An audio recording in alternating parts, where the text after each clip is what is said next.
Hi friends, அனைவருக்கும் இனிய மாலை வணக்கம். எல்லாம் எப்படி இருக்கீங்க? நல்லா இருக்கீங்களா? இன்றைக்கான குட்டி ஸ்டோரி என்ன அப்படின்னு பார்த்தீங்கன்னா, ஒரு காட்டில் ஒரு மரம் வந்து வளைஞ்சு நெளிஞ்சு வளர்ந்துருந்துச்சா. நேர்த்தியான முறையில் நேராக வளரலை. அப்போ அந்த மரத்துக்கு ரொம்ப வசனம், நான் அழகாக இல்லை, அசிங்கமாக இருக்கேன், நான் வளைஞ்சு நெளிஞ்சு இருக்கிறேன், மற்ற மரம் மாதிரி நான் அழகாக இல்லைன்னு. அப்போ ஒரு நாள் அந்த காட்டுக்கு மரம் வெட்டி வந்தாராம். அப்போ நேராக வளர்ந்துருந்த அந்த மரங்களை பார்த்து வெட்ட ஆரம்பிச்சிட்டாராம்.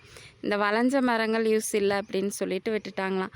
அப்போ பறவைகள்லாம் வந்து சொல்லிச்சா, நீ நீயே அசிங்கமாக நினச்சிட்டு இருந்தல, பாத்தியா நீ வந்து எவ்வளோ பேருக்கு யூஸாக இருக்கிற அப்படின்னு சொல்லிட்டு. அப்போ தான் அந்த வளைஞ்ச மரம் வந்து தன்னை நினச்சி தானே பெருமைப்பட்டுக்குச்சான். நான் நம்மளை அசிங்கம் நினச்சிட்டு இருந்தேன், ஆனால் அது இல்லை, நமக்குன்னு ஒரு தனித்திறமை இருக்குது அப்படின்னு சொல்லி அந்த வளைஞ்ச மரம் வந்து ரொம்ப சந்தோஷப்பட்டுதா. அப்படி தான் ஃப்ரெண்ட்ஸ், நம்ம மற்றவங்கள பார்த்து அவங்கள மாதிரி இல்லை அப்படின்னு நம்ம ஃபீல் பண்ணக்கூடாது. நீங்களாகவே இருங்க. உங்களுக்குன்னு ஒரு தனித்துவம் இருக்கும், உங்களுக்குன்னு ஒரு தன்மைகள் திறமைகள் இருக்கும். ஓகேவா? அதனால் நீங்களாகவே இருங்க. உங்களுக்கானது உங்கள் கையில் கட்டாயம் வந்து கிடைக்கும். ஒரு நாளும் ஃபீல் பண்ணாதீங்க அவங்க மாதிரி இல்லை, இவங்க மாதிரி இல்லைன்னு. நீங்களாகவே இருங்க, அதுவே சிறப்பு. ஓகே ஃப்ரெண்ட்ஸ், இந்த வீடியோ பிடிச்சிருந்தால் லைக் பண்ணுங்கள், சப்ஸ்கிரைப் பண்ணுங்கள். Bye friends.